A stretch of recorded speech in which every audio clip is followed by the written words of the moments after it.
ನಮಸ್ಕಾರ. ಇವತ್ತು ನಾನು ಯಾವ ಟಾಪಿಕ್ ಬಗ್ಗೆ ಮಾತಾಡ್ತಾ ಇದ್ದೀನಪ್ಪ ಅಂತಂದರೆ, ಕೆಲವು ಸತಿ ನಮಗೆ ಕಾರಣನೇ ಇರಲ್ಲ. ಏನೋ ಒಂಥರ ಬೇಜಾರಾಗ್ತಾ ಇರುತ್ತೆ. ರೀಸನ್ ಹುಡುಕಿದ್ರೆ ಎಲ್ಲವೂ ಸರಿಯಾಗಿರುತ್ತೆ. ಆದರೂ ಏನೋ ಒಂಥರ ಮನಸ್ಸಲ್ಲಿ ಖುಷಿ ಇಲ್ಲ. ನನಗೇನಾಗ್ತಿದೆ ಅಂತಲೇ ನನಗೆ ಗೊತ್ತಾಗ್ತಾ ಇರಲ್ಲ. ಆದರೆ ಯಾಕೆ ಹೀಗೆ ಅನಿಸ್ತಾ ಇದೆ? ನನ್ನ ಎಮೋಷ್ನಲ್ಲಿ ನಾನು ಯಾಕೆ ಇಂಬ್ಯಾಲೆನ್ಸ್ ಫೀಲ್ ಆಗ್ತಾ ಇದೆ? ಇದನ್ನು ಹೇಗೆ ಸರಿಪಡಿಸ್ಕೊಳ್ಳೋದು ಅನ್ನೋದ್ರ ಬಗ್ಗೆ ಇವತ್ತಿನ ಟಾಪಿಕಲ್ಲಿ ಮಾತಾಡ್ತಾ ಹೋಗೋಣ. ನೋಡಿ, ಪ್ರತಿಯೊಬ್ಬ ಮನುಷ್ಯನಿಗೂ ಒಂದು ಹವ್ಯಾಸ ಇರುತ್ತೆ. ಕೆಲವು ಸತಿ ಹಾಡೋದನ್ನು ಇಷ್ಟಪಡ್ತೀವಿ, ಅಥವಾ ಹಾಡು ಕೇಳೋದು ಆಗಿರ್ಬೋದು, ಡ್ಯಾನ್ಸ್ ಮಾಡೋದಾಗಿರ್ಬೋದು, ಯಾವುದಾದ್ರೂ ಒಂದು ಹವ್ಯಾಸ ಮನುಷ್ಯನಿಗಿದ್ದೇ ಇರುತ್ತೆ ಅಲ್ವಾ? ಆದರೆ ಮೊಬೈಲ್ ನೋಡೋದು, ಟಿ ವಿ ನೋಡೋದು ಹವ್ಯಾಸ ಅಲ್ಲ. ನಮ್ಮ ಎಮೋಷ್ನಲ್ ಹ್ಯಾಬಿಟ್ಸಿಂದ ಕೂಡ ನಮ್ಮ ನಡವಳಿಕೆಯಲ್ಲಿ ಬದಲಾವಣೆಯನ್ನು ತಂದ್ಕೋಬೋದು. ಏನಿದು ಎಮೋಷ್ನಲ್ ಹ್ಯಾಬಿಟ್ಸ್ ಅಂದರೆ?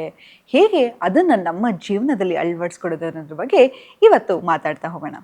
ಮೊದಲನೇದಾಗಿ ನೋಡಿ, ಸೆಲ್ಫ್ ಅವೇರ್ನೆಸ್ ಅನ್ನೋದು ತುಂಬಾ ಮುಖ್ಯ.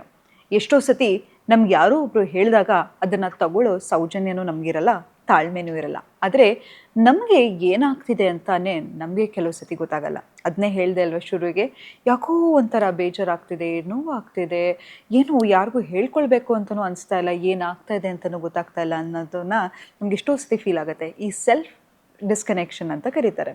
ಆದರೆ ಇದು ಯಾಕಪ್ಪ ಆಗುತ್ತೆ ಅಂತ ಹೇಳಿದ್ರೆ, ಕೆಲವು ನಮ್ಮ ಹವ್ಯಾಸಗಳು ಏನು ಈ ಹವ್ಯಾಸ ಅಂತ ಹೇಳಿದ್ರೆ, ಸದಾ ಎಕ್ಸೆಸ್ ಆಗಿ ಮೊಬೈಲನ್ನು ನೋಡ್ತಾ ಇರೋದು, ಇವ್ರ ಅಪ್ರೂವಲನ್ನು ಕೇಳ್ತಾ ಇರೋದು, ಅಥವಾ ನನ್ನ ಬಗ್ಗೆ ಯಾರು ಏನು ಅನ್ಕೋತಾರೆ, ಇವ್ರೇನು ಹೇಳ್ತಾರೆ, ಅವ್ರೇನು ಹೇಳ್ತಾರೆ ಅಂತ ಸದಾ ಅದ್ರ ಬಗ್ಗೆ ಯೋಚನೆ ಮಾಡ್ತಾ ಇರೋದ್ರಿಂದ ಕೂಡ ನಮಗೆ ಸೆಲ್ಫ್ ಡಿಸ್ಕನೆಕ್ಷನ್ ಆಗ್ತಾ ಹೋಗುತ್ತೆ. ಯಾಕಂತ ಹೇಳಿದ್ರೆ, ನೀವು ಅವ್ರ ಜೀವನ ನಡೆಸ್ತಿದ್ದೀರ ಹೊರತು ನಿಮ್ಮ ಜೀವನವನ್ನು ನೀವು ನಡೆಸ್ತಾ ಇಲ್ಲ.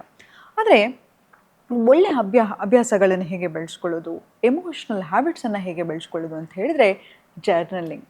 ನೋಡಿ, ನಿಮಗೆ ಏನು ಅನ್ನಿಸ್ತಾ ಇದೆ, ಏನು ಭಾವನೆಗಳಾಗ್ತಾ ಇದೆ, ಮಲಗೋಕ್ಕಿಂತ ಮುಂಚೆ 10 ನಿಮಿಷ ಮುಂಚೆ ನಾನು ಕಳೆದ ಸಂಚಿಕೆಯಲ್ಲಿ ಹೇಳಿಕೊಟ್ಟಿದ್ದೆ ಸೇವರಿಂಗ್ ಟೆಕ್ನಿಕ್ ಅಂತಂದರೆ, ನಿಮ್ಮ ಜೀವನದಲ್ಲಿ ಏನು ಒಳ್ಳೆಯ ವಿಷಯಗಳಾಗಿರುತ್ತೆ ಅದನ್ನು ನೆನೆಸ್ಕೊಳ್ಳೋದಾಗಿರ್ಬೋದು, ಅಥವಾ ಏನಾದರೂ ಯಾರೋ ಒಬ್ಬರು ನಿಮಗೆ ನೋವು ಮಾಡಿರ್ತಾರೆ, ಬೇಜಾರು ಮಾಡಿರ್ತಾರೆ, ಅಥವಾ ಯಾರೋ ಒಬ್ಬರು ನಿಮಗೆ ಅವಮಾನ ಮಾಡಿರ್ತಾರೆ, ಅದನ್ನು ಒಂದು ಸೈಡಲ್ಲಿ ಬರೆದು ಅದನ್ನು ಸುಟ್ಟು ಹಾಕ್ಬಿಡೋದು.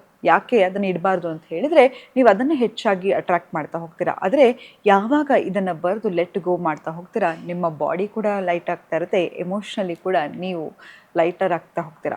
ಯಾವುದೇ ಕಾರಣಕ್ಕೂ ಮಲಗೋಕ್ಕಿಂತ 1 ಅವರ್ ಮುಂಚೆ ಮೊಬೈಲನ್ನು ನೋಡೋದಾಗಿರ್ಬೋದು, ಅಥವಾ ಯಾವುದೋ ಒಂದು ಕ್ರೈಮ್ ಸೀನ್ಗಳನ್ನು ನೋಡೋದಾಗಿರ್ಬೋದು, ಅಥವಾ ಕೆಟ್ಟ ವಿಷಯಗಳ ಬಗ್ಗೆ ಆಗಿರ್ಬೋದು, ಜಗಳ ಆಗಿರ್ಬೋದು, ಇದು ಯಾವುದನ್ನು ಮಾಡಬೇಡಿ. ಯಾಕಂತಂದಾಗ ನೀವು ಮಲಗೋದಾಗ ಏನಾಗುತ್ತೆ ಅಂತ ಹೇಳಿದ್ರೆ, ನಿಮ್ಮ ಸುತ್ತ ಮನಸ್ಸು ತುಂಬಾ ಆ್ಯಕ್ಟಿವ್ ಆಗಿರುತ್ತೆ. ಯಾವಾಗ ಇದನ್ನೆಲ್ಲ ಯೋಚನೆ ಮಾಡ್ಕೊಂಡು ಮಲಗ್ತಿರೋ, ಖಂಡಿತವಾಗ್ಲೂ ನಿಮಗೆ ಅದನ್ನೇ ಅಟ್ರ್ಯಾಕ್ಟ್ ಮಾಡ್ತಾ ಹೋಗ್ತೀರಾ. ಕನಸಲ್ಲೂ ಕೂಡ ಅದೇ ಬರ್ತಾ ಹೋಗುತ್ತೆ. ಮತ್ತು ಮುಖ್ಯವಾಗಿ ಏನಪ್ಪ ಅಂತ ಹೇಳಿದ್ರೆ, ದೇಹಕ್ಕೆ ವರ್ಕೌಟ್. ಹೌದು, ಬರೀ ದೇಹಕ್ಕೂ ಮಾನಸಿಕಕ್ಕೂ ಏನಪ್ಪ ಸಂಬಂಧ ಅಂತ ಹೇಳಿದ್ರೆ, ಯಾವಾಗ ನೀವು ನಿಮ್ಮ ಬಾಡಿ ತೂಕವನ್ನು ಸರಿಯಾಗಿ ಇಟ್ಕೋತೀರಾ, ನಿಮ್ಮಲ್ಲಿ ಸ್ಟ್ರೆಸ್ ಲೆವೆಲ್ ಕೂಡ ಕಮ್ಮಿ ಆಗ್ತಾ ಹೋಗುತ್ತೆ. ನೋಡಿ, ಈಗ ಎಕ್ಸಾಂಪಲ್ ಜಿಮ್ಮಿಗೆ ಹೋಗ್ತೀರಾ ಅಂತ ಇಟ್ಕೊಳ್ಳೋಣ. ಒಂದು 30 kg ವೆಯ್ಟನ್ನು ಎತ್ತುತ್ತೀರಾ. ನಿಮ್ಮ ದೇಹಕ್ಕೆ ಗೊತ್ತು, ಅದು ಬರೀ ನಾನು 30 ಸೆಕೆಂಡ್ಸ್ ಮಾತ್ರ ಈ ವೆಯ್ಟನ್ನು ಇಟ್ಕೊಂಡಿರ್ತೀನಿ ಅಂತ. ಹಾಗೆ ನಮ್ಮ ಮನಸ್ಸಿಗೆ ಕೂಡ ನಮಗೆ ಕಷ್ಟ ಬಂದಾಗ ನಾವೇನು ಮಾಡ್ತೀವಿ, ಅಯ್ಯೋ ನನ್ನ ಇಡೀ ಜೀವಮಾನ ಹೀಗೆ ಇದ್ಬಿಡ್ತೀನಾ, ನನ್ನ ಲೈಫೆಲ್ಲ ಬರೀ ಇಷ್ಟೇನಾ ಅಂತೆಲ್ಲ ನಾವು ಮಾತಾಡ್ಕೋತಾ ಹೋಗ್ತೀವಿ. ಆದರೆ ನಿಜ ವಿಷಯ ಏನಪ್ಪ ಅಂತ ಹೇಳಿದ್ರೆ, ನಮ್ಮ ಜೀವನದಲ್ಲಿ ಕಷ್ಟನೂ ಬರುತ್ತೆ, ಸುಖನೂ ಬರುತ್ತೆ. ಅದೆಲ್ಲವೂ ಸರಿಸಮಾನವಾಗಿದ್ರೇ ಜೀವನ. ಲೈಫು ತುಂಬಾ ಚೆನ್ನಾಗಿ ಬರೀ ಸುಖವನ್ನೇ ನಾವು ಅನುಭವಿಸ್ತಾ ಇದ್ರೆ ಕೂಡ ನಮಗೆ ಬೇಜಾರಾಗ್ಬಿಡುತ್ತೆ, ನಾವು ಡಿಪ್ರೆಷನ್ಗೆ ಒಳಗಾಗ್ತೀವಿ.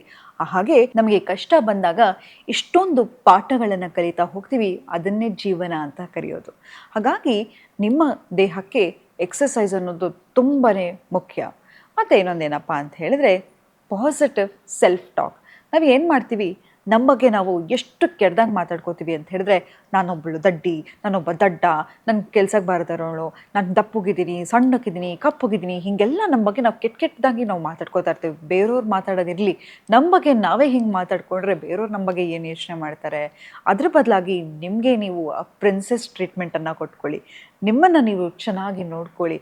ಮುಂದಿನ ಸಂಚಿಕೆಯಲ್ಲಿ ಸೆಲ್ಫ್ ಲವ್ ಅಂದರೆ ಏನು, ಸೆಲ್ಫ್ ಲವನ್ನು ಹೇಗೆ ಪ್ರಾಕ್ಟೀಸ್ ಮಾಡಬೇಕು, ಸೆಲ್ಫ್ ಲವ್ ಅಂತ ಹೇಳಿದ್ರೆ ಚೆನ್ನಾಗಿ ಡ್ರೆಸ್ ಮಾಡ್ಕೊಳ್ಳೋದಲ್ಲ, ಚೆನ್ನಾಗಿ ಕಾಣಿಸೋದಲ್ಲ, ಸೆಲ್ಫ್ ಲವ್ ಅನ್ನೋದ್ರ ಬಗ್ಗೆ ಖಂಡಿತವಾಗ್ಲೂ ಒಂದು ಸಂಚಿಕೆ ಮಾಡ್ತೀನಿ. ಅದರಲ್ಲಿ ಹೇಗೆ ನಮ್ಮನ್ನು ನಾವು ಇಂಪ್ರೂವ್ ಮಾಡ್ಕೊಳ್ಳೋದು, ಹೇಗೆ ಸೆಲ್ಫ್ ಲವನ್ನು ಪ್ರಾಕ್ಟೀಸ್ ಮಾಡೋದು ಅನ್ನೋದ್ರ ಬಗ್ಗೆ ಮಾತಾಡ್ತಾ ಹೋಗೋಣ. ಈ ಎಮೋಷ್ನಲ್ ಹ್ಯಾಬಿಟ್ಸನ್ನು ಫಾಲೋ ಮಾಡ್ತಾ ಹೋಗಿ ಖಂಡಿತವಾಗ್ಲೂ. ಮತ್ತು ಮೋಸ್ಟ್ ಇಂಪಾರ್ಟೆಂಟ್ ಏನಪ್ಪ ಅಂತ ಹೇಳಿದರೆ ಧ್ಯಾನ ಮಾಡೋದು, ಮೆಡಿಟೇಷನ್. ನೋಡಿ, ನಾವು ಅಂದ್ಕೊಂಡ್ಬಿಡ್ತೀವಿ ಸ್ಪಿರಿಚುಯಾಲಿಟಿ ಅನ್ನೋದು 60 ವರ್ಷ ನಂತರ ಬೇಕಾಗಿರೋದು ಅಂತ. 60 ವರ್ಷ ಆದಮೇಲೆ ನಮ್ಗೆ ಇರೋದೇ ಕಮ್ಮಿ ಸಮಯ ಅಲ್ವಾ? ಹಾಗಾಗಿ ಈ ಸ್ಪಿರಿಚುಯಾಲಿಟಿನ ಯೂತಿಂದ ನಾವು ಪ್ರಾಕ್ಟೀಸ್ ಮಾಡಬೇಕು. ಯಾವಾಗ ನಮಗೆ ಯೌವನ ಇರುತ್ತೆ, ಶಕ್ತಿ ಇರುತ್ತೆ. ಯಾಕಂತ ಹೇಳಿದರೆ ನಮ್ಮ ಕ್ವಾಲಿಟಿ ಆಫ್ ಲೈಫ್ ಇಂಪ್ರೂವ್ ಆಗ್ತಾ ಹೋಗುತ್ತೆ.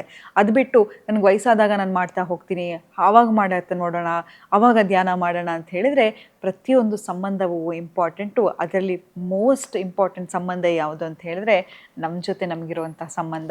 ಅದನ್ನು ಇಂಪ್ರೂವ್ ಮಾಡ್ಕೋಬೇಕಂದ್ರೆ ಏನು ಮಾಡಬೇಕು ಅಂತ ಹೇಳಿದರೆ ಧ್ಯಾನ ಮಾಡಬೇಕು.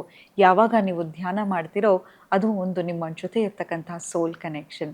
ಅದನ್ನು ನೀವು ಡೈಲಿ ಪ್ರಾಕ್ಟೀಸ್ ಮಾಡ್ತಾ ಹೋಗಿ. ಯಾವಾಗಲೂ ನೋಡಿ, ಇಡೀ 24 ಗಂಟೆಲಿ ನಿಮಗೋಸ್ಕರ ನೀವು 5 ನಿಮಿಷ ಕೊಟ್ಕೊಳ್ಳೋಕ್ಕಾಗಲ್ವೇನ್ರಿ? 15 ನಿಮಿಷ ನಿಮ್ಮ ಮನಸ್ಸಿಗೆ, 45 ನಿಮಿಷ ನಿಮ್ಮ ದೇಹಕ್ಕೆ ಕೊಡ್ತಾ ಹೋಗಿ ನಿಮ್ಮ ಜೀವನದಲ್ಲಿ ಆಗೋ ಚೇಂಜಸನ್ನು ನೀವೇ ನೋಡ್ತಾ ಹೋಗ್ತೀರಂತ ಹೇಳ್ತಾ ಇವತ್ತಿನ ಸಂಚಿಕೆ ನಾನು ಮುಕ್ತಾಯಗೊಳಿಸ್ತಿದ್ದೀನಿ. ಧನ್ಯವಾದಗಳು.